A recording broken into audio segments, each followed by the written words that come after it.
Well, welcome everyone. Thank you so much for joining us here at Utilities Employees Credit Union. We are very excited today to have a great presenter with us. Carl is getting on board as we speak. I have just a couple minutes here just to tell you a little bit about what's going on and why we're doing this. So let's go ahead and get started. So a couple quick things here up front. I just want you to know that this event is being recorded. And so you know, if you want to come back to it and watch the recording at a later date to pick up little bits and pieces that you may have missed, you are absolutely going to get a link to watch that recording. So don't feel like you have to take tons of notes today, just enjoy the presentation. Also, your microphones are muted, so you can eat your lunch if that's what you're doing at the moment. And don't worry about that, we won't hear you crunching on those crunchy chips. And we do want to encourage you to participate today. So if you have questions as Carl is presenting, please, by all means, use the question feature that's in GoToWebinar and send them in, and we'll try to get some of them answered at the end. And I will say that if we get tons of questions, because there are a lot of people joining us today, we'll make sure that any questions that don't get answered during the event are absolutely followed up afterwards. Carl said he is more than happy to do that. So you might be wondering why a credit union, which for those of you who aren't familiar with credit unions, is just a not-for-profit financial institution that provides checking, savings, loans, credit cards, all that good stuff. Why would we be doing an event on workplace safety? And here's the truth. It's because we know that safety is important to our members, and many of our members, as you can tell from our name, are utility workers. So we know that safety is very, very important to them. And we know that this year has likely been a tougher year than most to find a way to go ahead and find those training hours. You know, there's so many events and things that were canceled and rescheduled.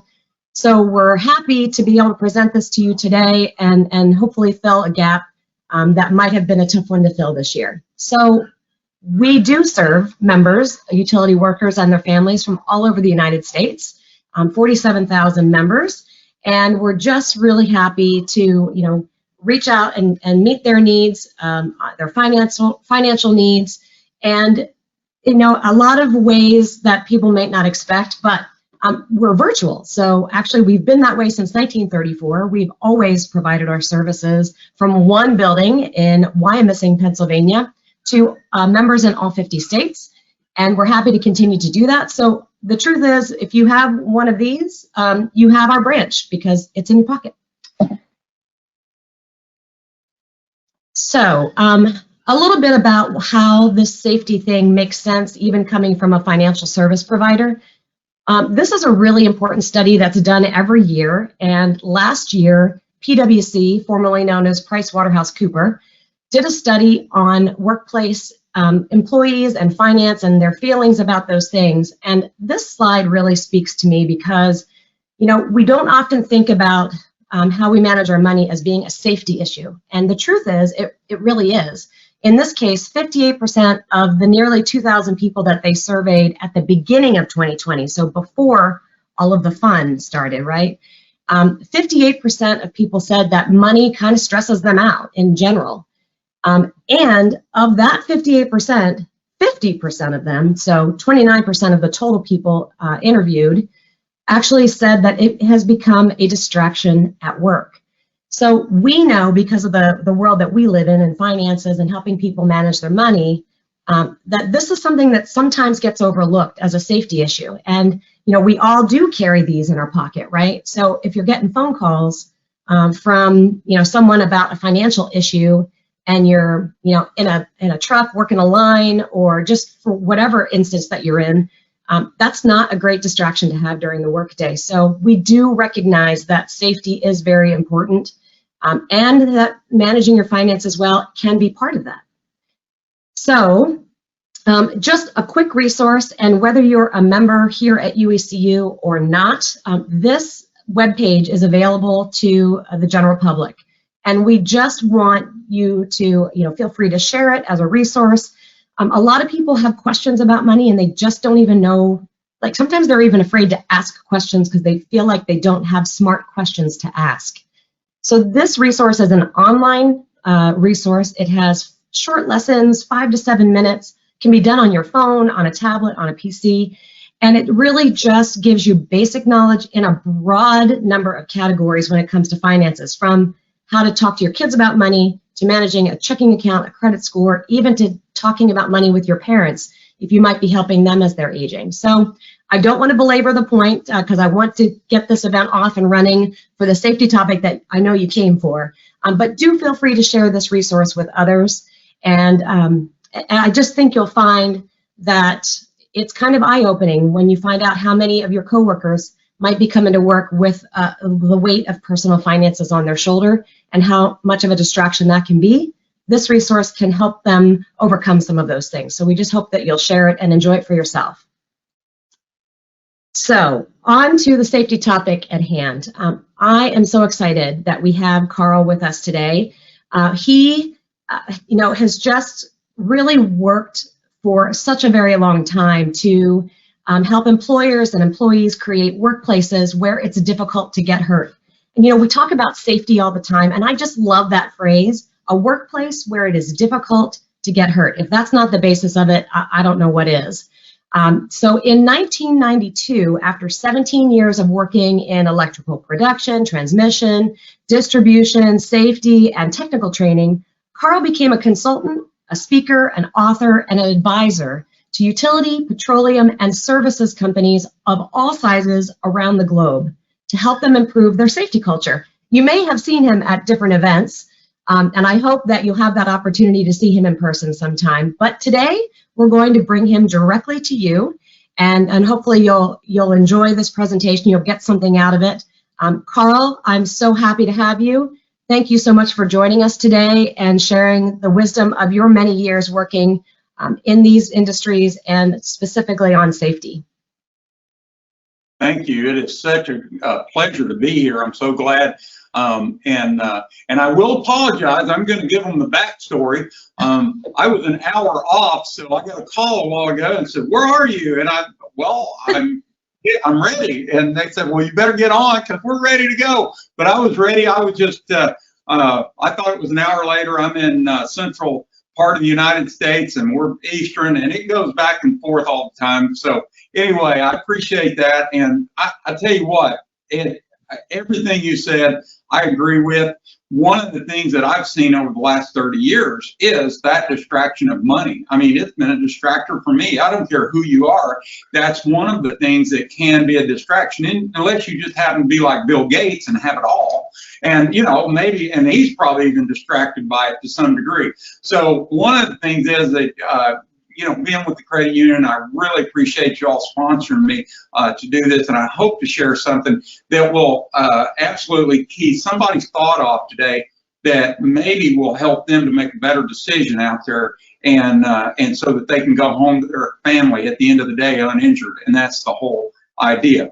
Part of this presentation is based on a book that I wrote. Actually, this is the second edition. I had to rewrite it. The reason I had to rewrite it is the first edition had a picture of me, and people kept saying, "Is that your son?" But you'll notice that there I've got gray hair in this picture, and in the other one it was I had color in my hair. So, but I do want to talk to you about this and talk about the goals and how we can get there and the importance of responsibility. So that's kind of what this is about.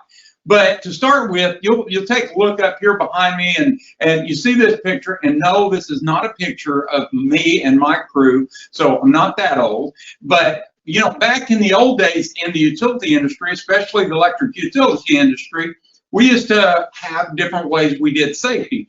And a lot of times what we were doing is trying to improve over the years. You'll even notice that these guys in these pictures are wearing fedoras rather than a plastic hard hat or a dielectric hard hat, because a fedora was actually the beaver fur type fedora was the hat of choice for line workers. And one of the reasons was so that they could put the fire out. They could pull a cutout open and they could run that and pull their hat off and run it between the arc and put it out.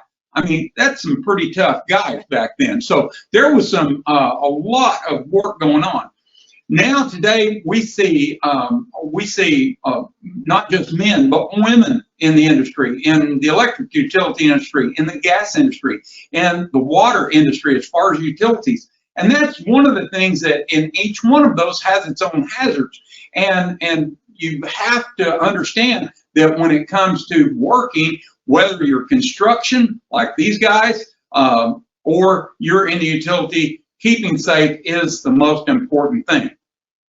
And in 1970, a little group called OSHA, there used to be a joke that when they were trying to get OSHA out there and people understand what it was in the 70s, was if you think OSHA is a small town in Wisconsin, you're in trouble. Well, that joke has become where we all know what OSHA is. Run by the Assistant Secretary of the Department of Labor. That's a mouthful.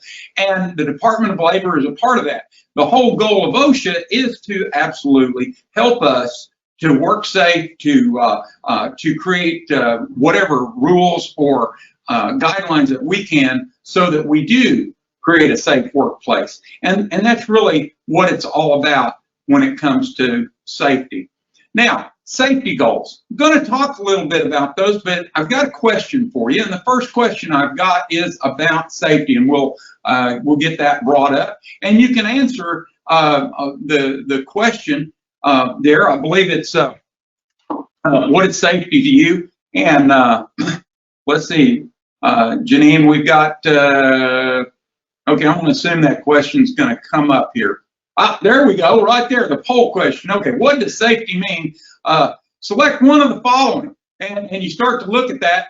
Let's see, no injuries occur, everyone looking out for each other, a consistent improvement in mitigating hazards, or all the above. Now, there's an obvious answer in there, and that's the way I like to do it because I like easy questions. But, you know, when it comes to preventing injuries, that's where we're going to be. That's what we're going to do. So if we start to look at that, you see what, man, we got a lot of good, smart people. Well, somebody said everyone looking out for each other. That's a great one too. So we'll process on with safety goals. And I want you to understand safety goals. In 1977, when I came into the company, the safety goal was pretty simple. My boss told me when I came to work for the utility, said, your job is to not get killed.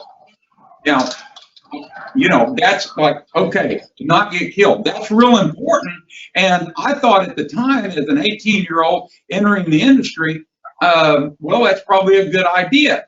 But a little bit later, they started talking a little bit about don't get hurt. Just don't get hurt. Okay, don't get killed. Now don't get hurt. We kind of improved that goal a little bit to the point that then they started talking about don't get hurt bad enough to miss work. Even to the point that what we were doing was giving people a secondary job, light duty, those kind of things, which eventually OSHA said you can't even do that because people were masking the injuries. They were, companies were masking the injuries because they were trying to reach a goal.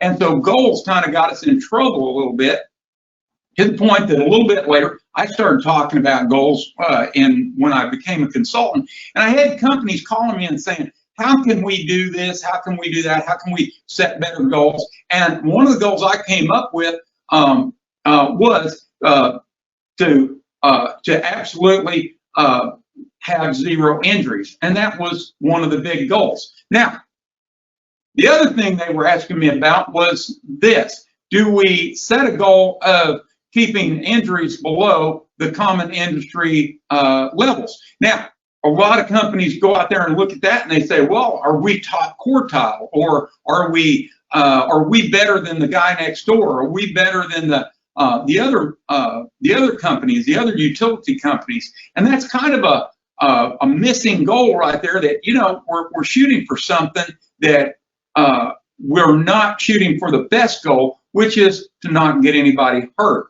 at that point. So reducing the number of injuries every year, that became our goal. And that was kind of interesting because in 2002, I worked with a company and they asked me to come and speak, and it was about 250, 260 leaders in this hotel. And I showed up and they had they had a big banner up that said 23 in 2003. That's what their goal was that year. In other words, they were going to have 23 OSHA recordables or less, but 23 OSHA recordables or less was their goal for 2003.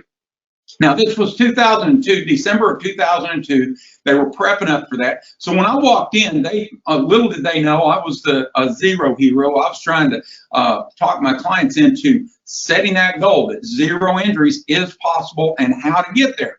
So when we started, the first thing I asked these 200 plus leaders out there is, okay, who set the goal? Well, the president of the company was sitting down front, and everybody kind of looked at him, and I looked at him, and I realized then the president had set this goal. And I said, well, how did you come up with that goal? And he said, well, actually 23 was less than we heard the year before, and it rhymed with 2003. Now, that is exactly how they set the goal. Now, when I challenged them, I said, well, let's do this. I'm a goal-setting guy. Why don't we get 23 of you up here, and I'll hurt you enough to have an OSHA recordable, and then we can get on with things, because then that way we can start where we need to be. And they kind of thought I was crazy, and maybe I was, but the whole thing was I couldn't get any leader to come up and meet that goal. And why? Because nobody wants to get hurt, and nobody wants to see anybody get hurt.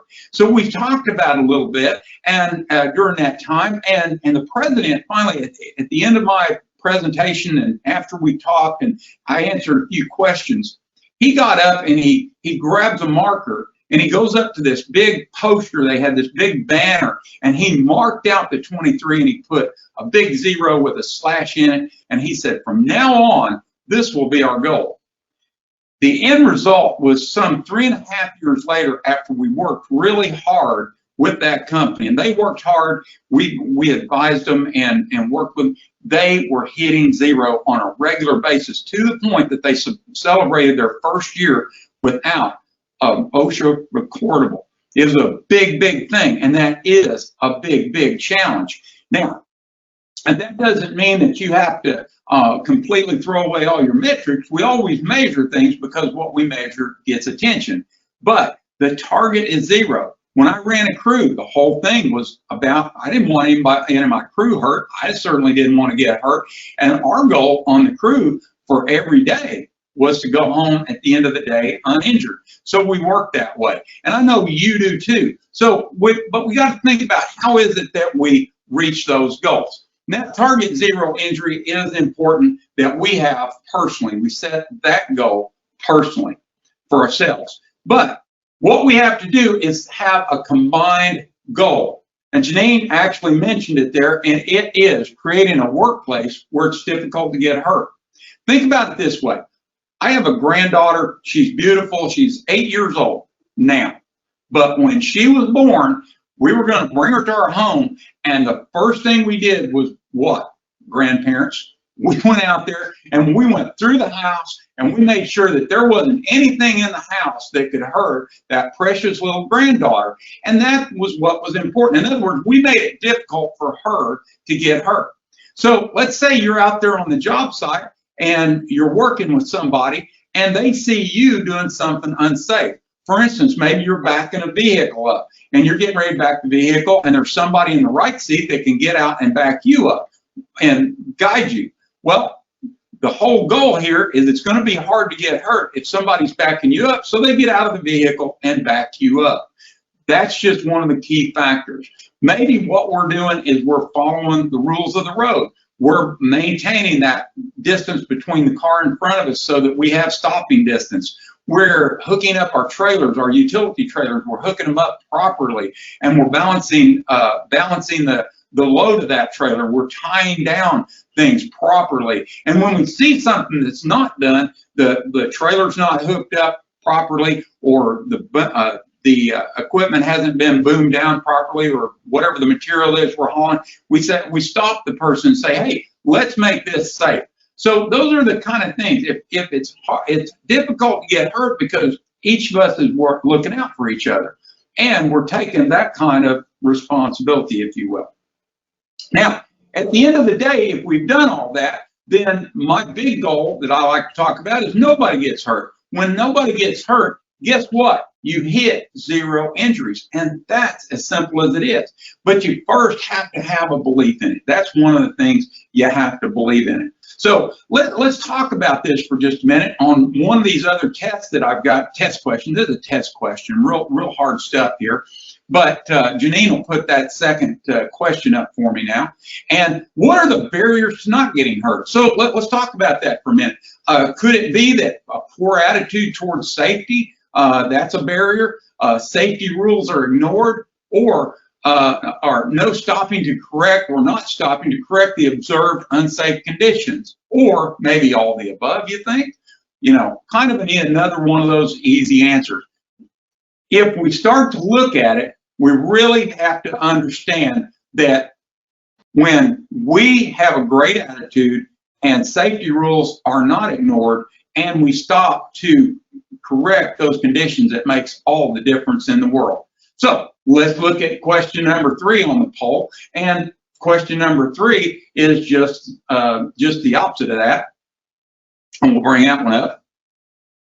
And so what are the ways to get around those barriers so that you or your coworkers don't get hurt? And make safety your highest value, a high value. Learn how safety rules reduce the risk of injury. Be courageous and stop to correct unsafe conditions, for all the above. Well, of course, I think you're going to get that one right, and pretty easy one. Yeah, all the above.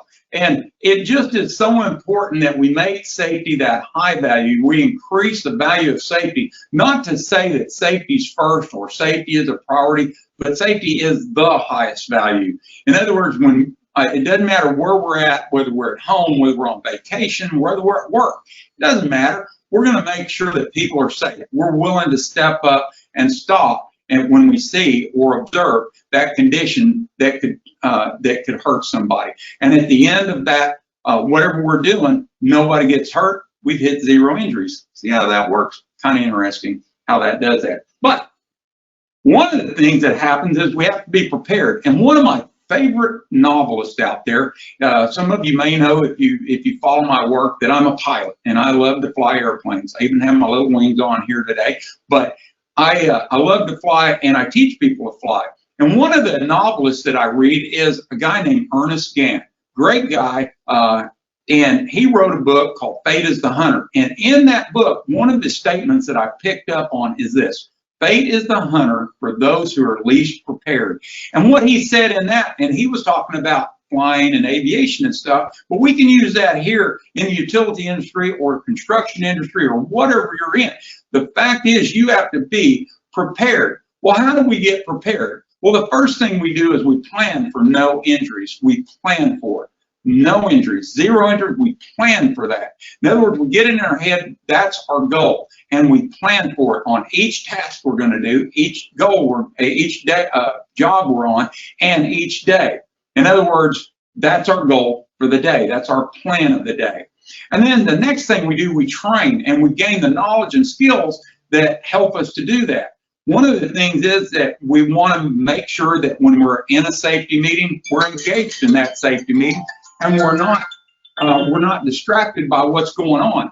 In other words, I've been in safety meetings and seen people that are distracted by what's going on, like, again, their phone, things like that. Or maybe I've even been in safety meetings where people are reading the newspaper while the presenter's presenting a real important safety topic. So one of the things is to engage. Reach out to the people around you and say, let's engage in this, and let's keep our skills and our knowledge high by maintaining them.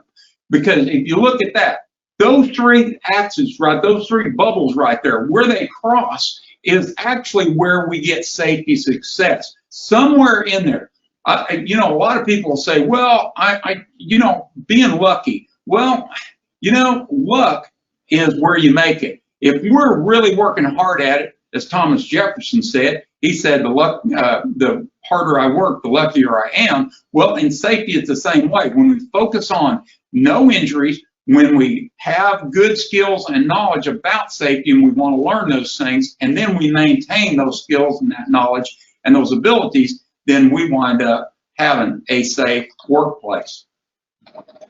Not to mention the fact that for years in this industry that we're in, we've seen this before. This statement, I took this picture in an engineering department years ago in one of the companies I was working for, and I thought it's just so pertinent to today. Regardless of the demands of the day, of the job, you're there to work safe. Take the time. You have to take the time to work it safe.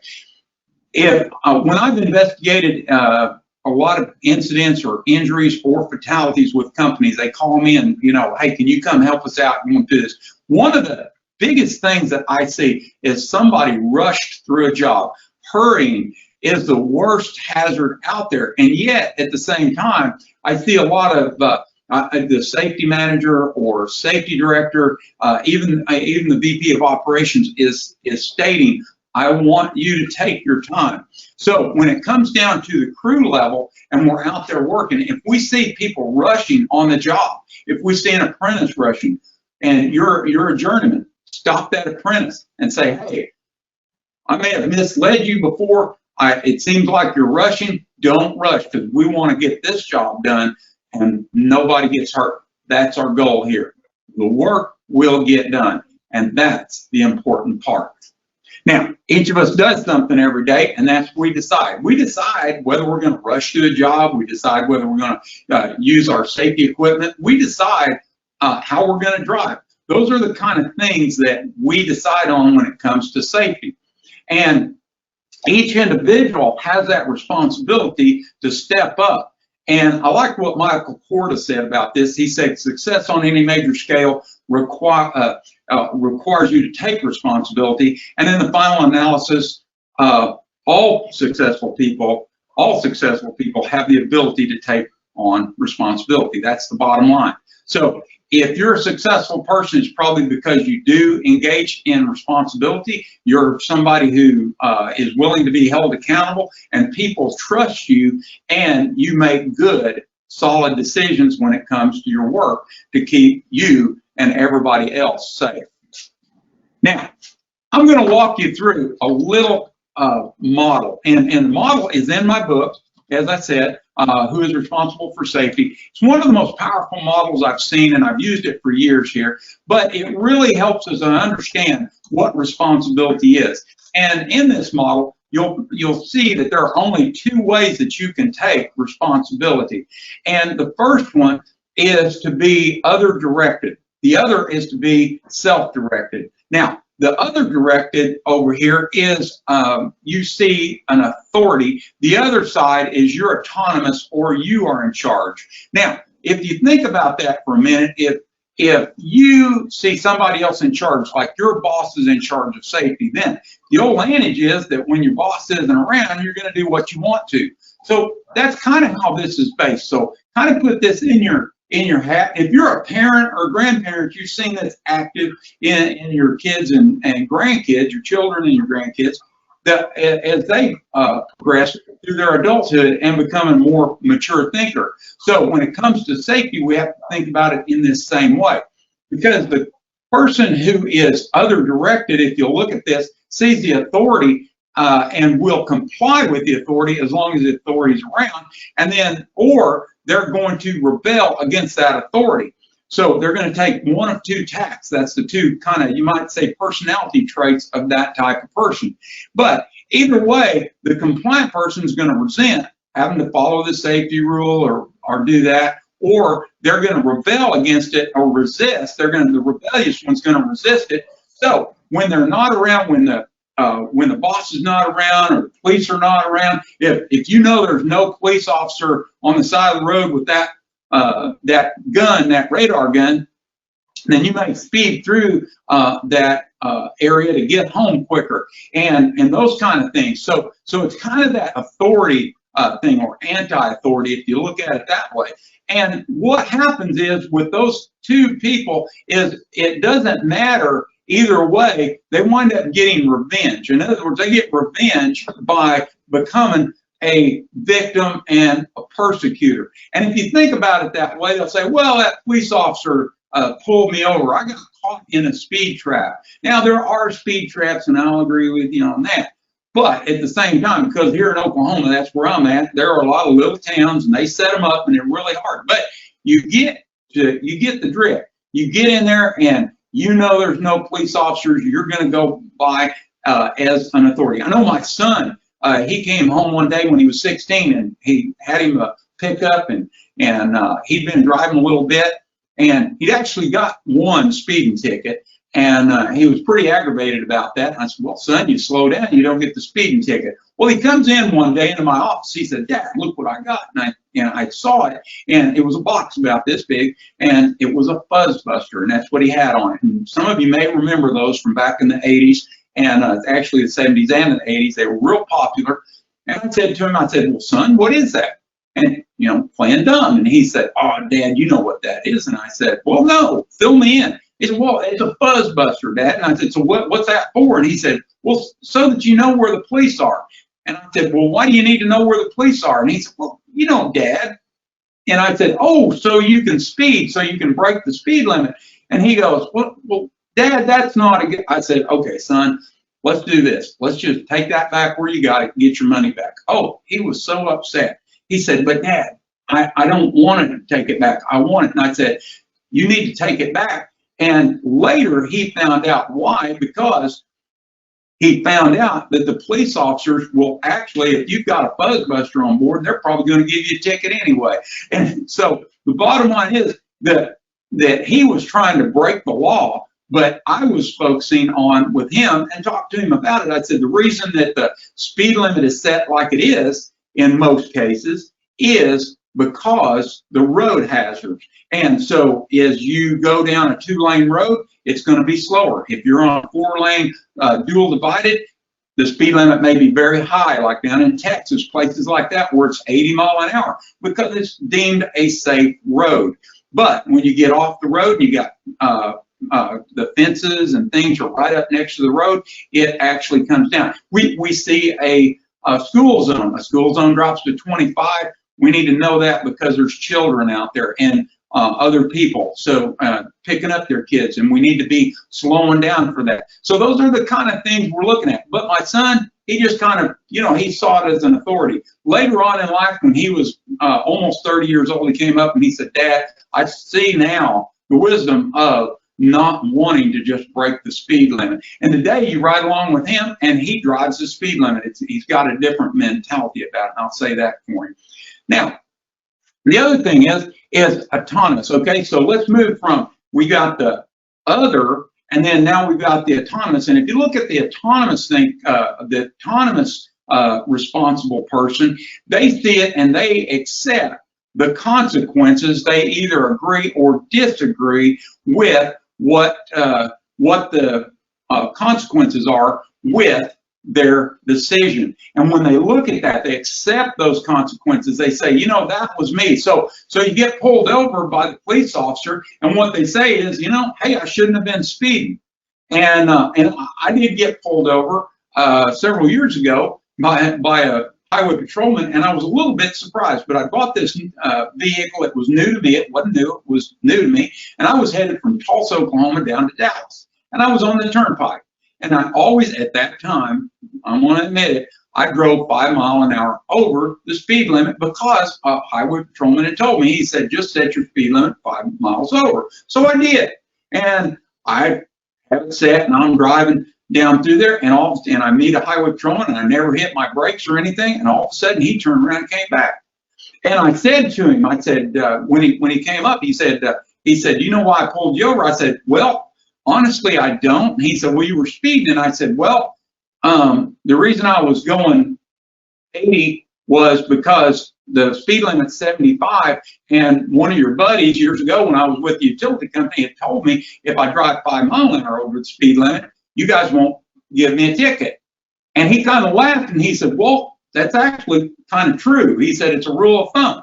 But he said, you were going 85. And I said, excuse me? And he said, no, you were going 85. I clocked you. And the funny part was we kind of laughed about that. And he he said, I'm going to let you go this time, and you need to watch out, turn it down, because my buddy's up there, and he's going to give you a ticket if you continue that way, and just slow it down. And he said, and I'd appreciate it if you would drive the speed limit. And I said, well, probably a good idea. I think I will. And from that day on, I have. Now, the interesting part was he turned around to walk away, and I was looking in a rearview mirror, and all of a sudden I saw him turn around, and he comes back, and he knocks on the window, and I roll my window down, and he looked up on my visor was my garage door opener, and he said, what's that on your garage door, or what's that on your visor? And I said, it's a garage door opener. And he said, let me see it. And I pulled it off and handed it to him, and he goes, okay. And he handed it to me. He said, I thought that was a fuzz buster of some type. And he said, I was going to go ahead and give you a ticket. So full circle. And the whole idea is here that we become autonomous. We accept it. And that day, if he'd wrote me a ticket, not a check, I'd have wrote the check. I would have said, you know what? Hey, I deserve it. I was breaking the speed limit. But that's the whole idea, is we get that attitude that we accept those consequences, will make different decisions. Typically, that's going to lead us to more responsibility. In other words, people are going to lay more responsibility on us. That's going to actually lead to more freedom in what we do. Now, with all that said, I know that you know which side is the best. Being an autonomous or more mature thinker about this and saying, you know what, if I make the decision, it's my decision, I'll take the consequences for it. Means that on this side, if I look at it and I say, I have an authority making me do something, then I have to do this. So if you ever say, I have to buckle my seatbelt, I have to wear my hard hat, I have to wear that safety equipment, those kind of things, then you're probably operating on that side that you think in the back of your head that somebody is making you do it. Now, on the other side of that, if you'll look here and you say, I choose to drive safely. I choose to drive the speed limit, as I do now years later in my thinking. And we start to say, how do we become a safer person? And we choose the best ways. And that just gives us better judgment at that point. When we think about safety, Occam's razor comes to mind to me, focusing on a few solutions. And a few of those solutions are just these right here. If you look at these right here, know, understand, and apply mitigation tactics to hazards. That's what we do. When we do that, then we reduce the risk of injury in the workplace or where we're playing or doing vacation. First thing is, we also have a better attitude, have a positive attitude towards safety. We don't say, I have to go to that safety meeting. We say, I choose to go to that safety meeting. I want to go to that safety meeting. Instead of trying to avoid safety training, we just embrace it and say, I might learn something that'll help me to think better and have better judgment that'll not just save me from injury, but save my coworkers. And then, when we look at it, observations. And a lot of people don't like observations because they may be the one being observed. But if you think about it, if you make a deal with the person observing you, you're going to be observed. You can learn from those observations, and that's how it should be. If you're also an observer, you're out there seeing somebody do something, or you're walking down a work site and you're observing what's going on, use some tact with people. Don't be a bully. Don't be that, don't be Wyatt Earp in Dodge City and shooting everybody. It's, what we want to do is we want to help people to understand how they're being unsafe if they're being unsafe. And as an observer, be positive about it. If you see somebody doing something safe, speak up about it and say, you see them backing up and using a backer to guide them. Go up there and say, hey, this is what we want to see. This is the kind of actions we want in our company so that we don't back over objects that are stationary or we back over people. That's one of the big deals. So take a look at that. Procedures is another thing, big deal. We get kind of wrapped up in procedures, but procedures help us to make decisions. Those procedures are based on hazard recognition and control. We look at them and we say, we've got a hazard, we've got a procedure that reduces that risk. And then, last but not least, we got PPE that we have to wear. So let's kind of look at those four as we go and see how in depth, how we can look at this a little bit better. Attitudes.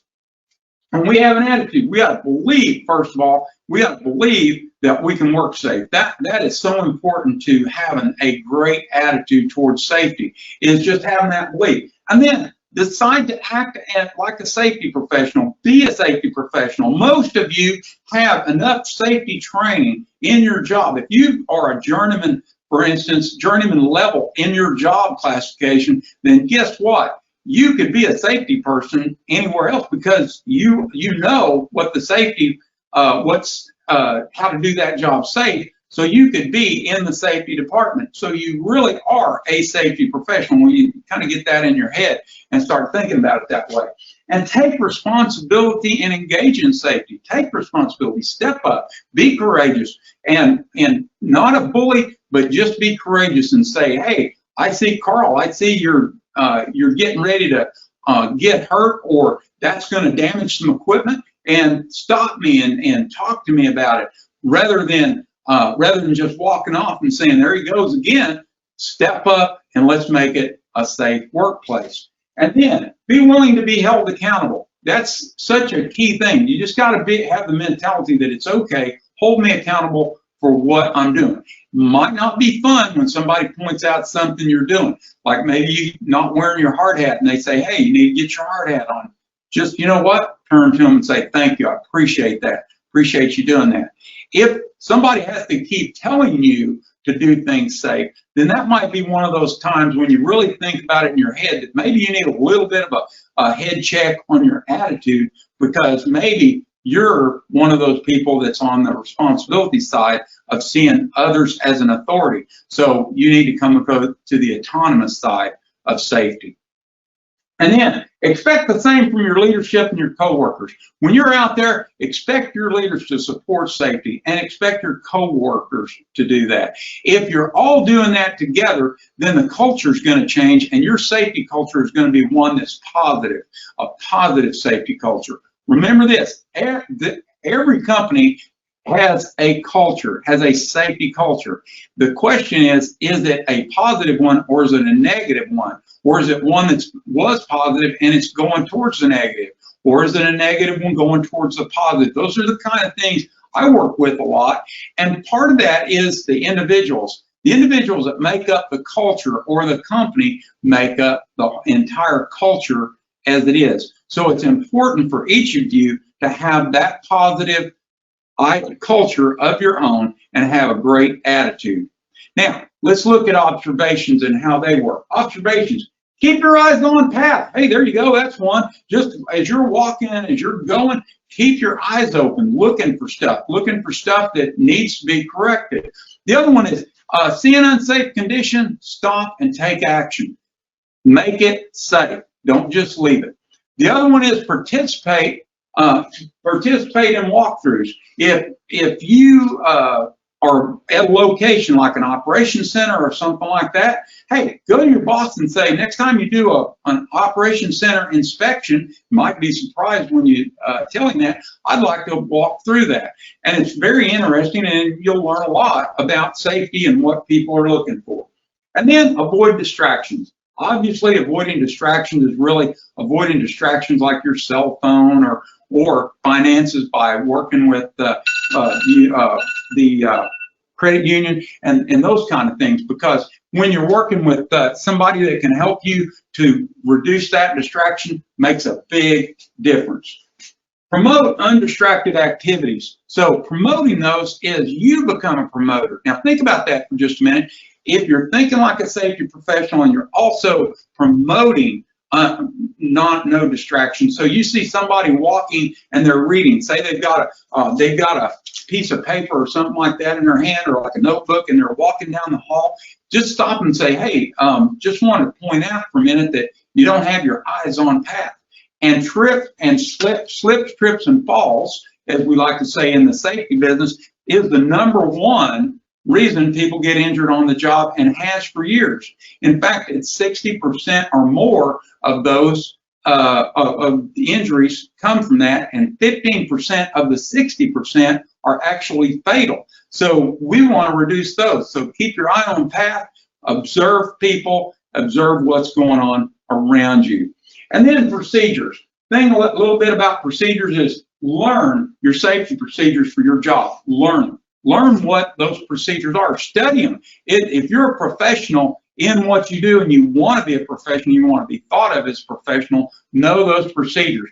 Then understand how the procedures mitigate hazards and reduce the risk of injury. Understand that so that you can explain it to others, and then it'll get in your head and you'll understand why it happens. And I'm a big proponent for, if people understand why, they'll probably do it.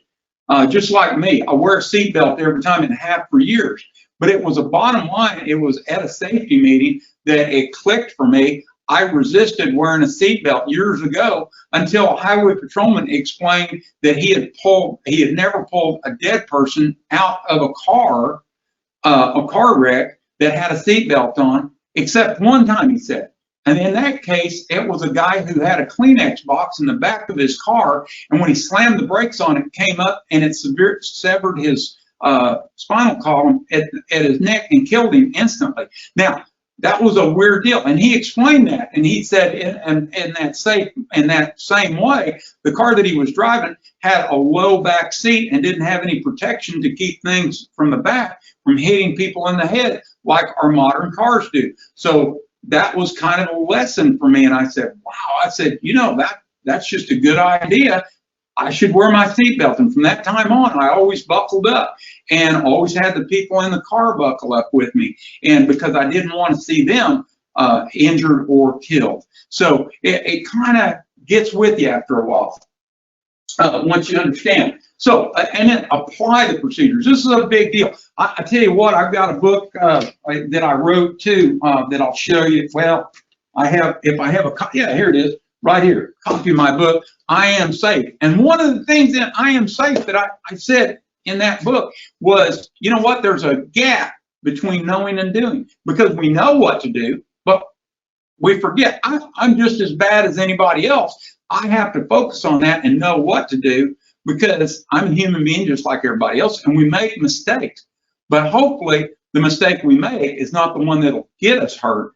Hopefully we've done well up to that point in mitigating those hazards down to a point where the risk is very low that we're going to be injured, if that makes any sense to you. So apply those procedures. Please apply them, use them. Like testing your rubber gloves. Every day we're supposed to inspect and test our rubber gloves. Do you do it?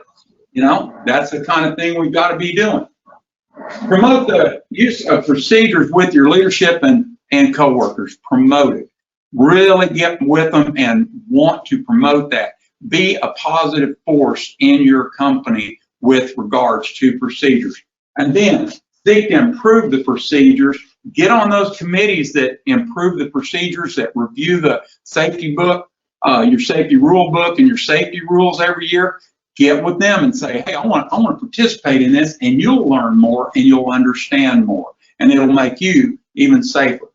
Last but not least is PPE, and I'm almost done here, so hang on with me. Right here, PPE. You guys know this one. It's know what PPE is proper for the task.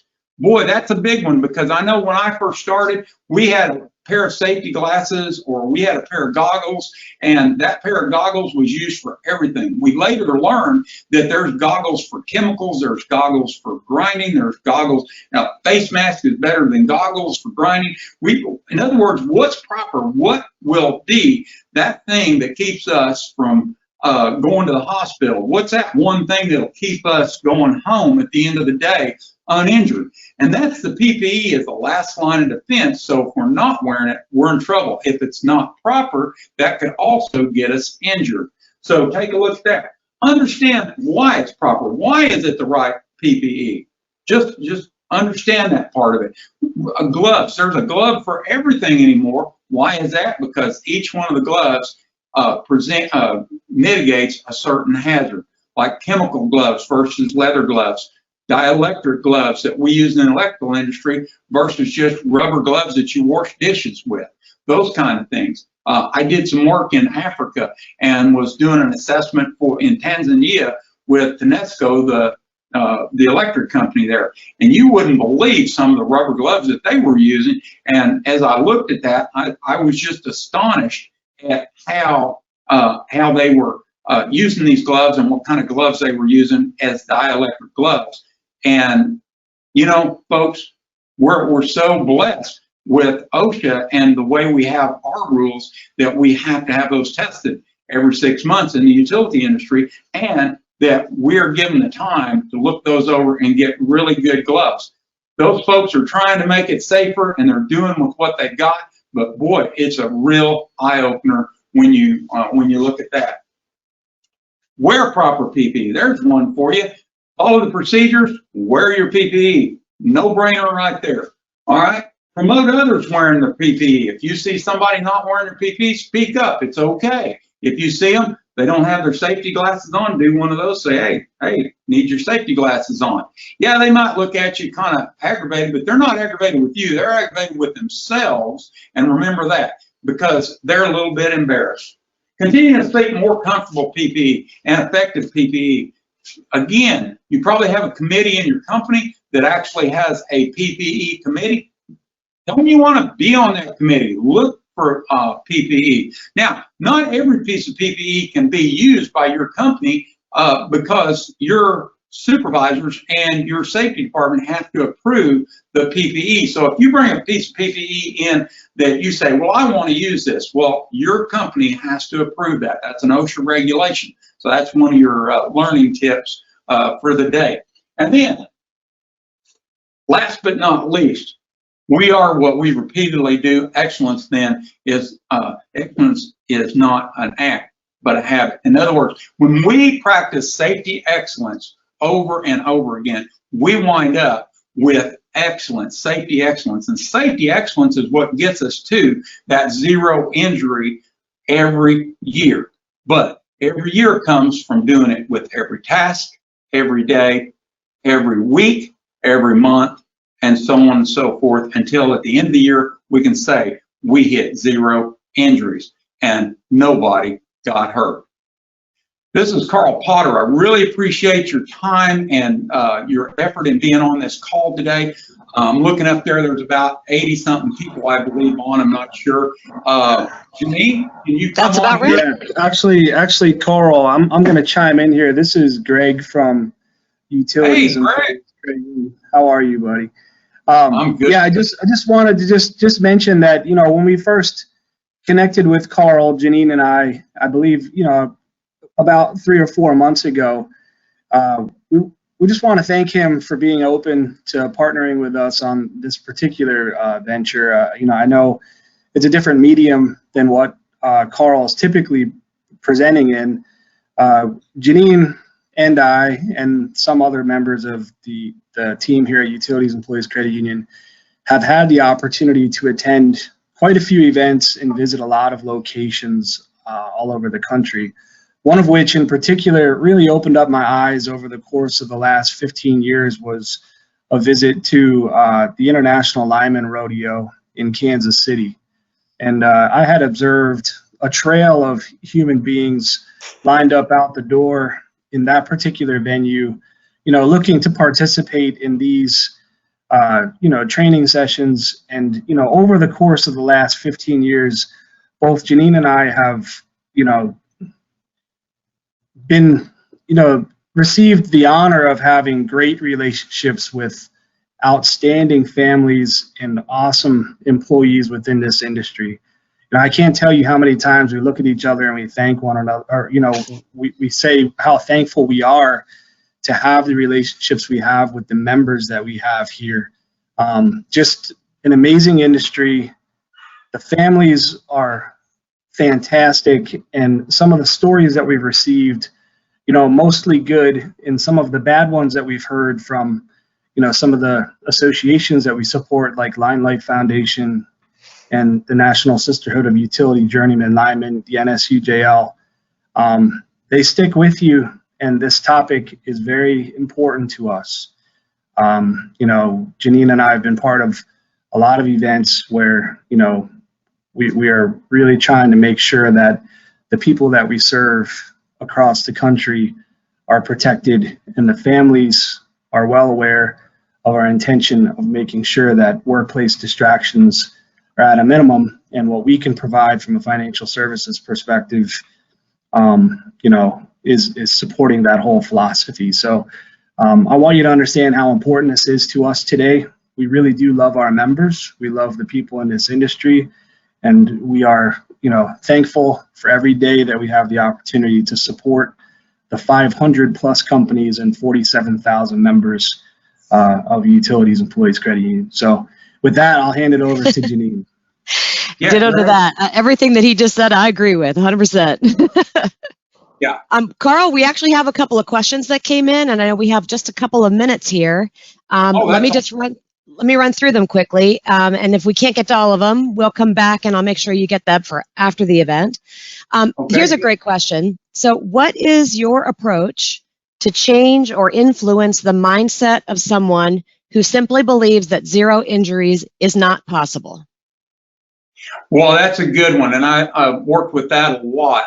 One of the things is to question why they believe that. That's the first thing, and say, well, why do you believe it's not possible?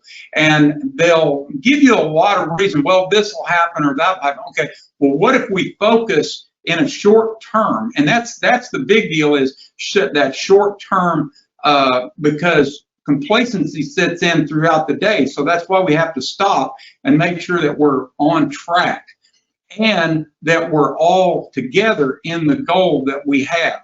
So if you see somebody doing something that is unsafe, that's a higher risk, then everybody on the crew or everybody working will stop to stop them and say, remember what we're here doing, and that's we're doing a job. But the number one goal is that we have no injuries, not because the company wants us to do that, but because we personally want to do that. We want zero injuries. And now one of the clarifications is the first goal is no OSHA recordables. And I know that seems a little, we don't want any injuries, no nicks, cuts, or bruises, abrasions. We don't want any of that.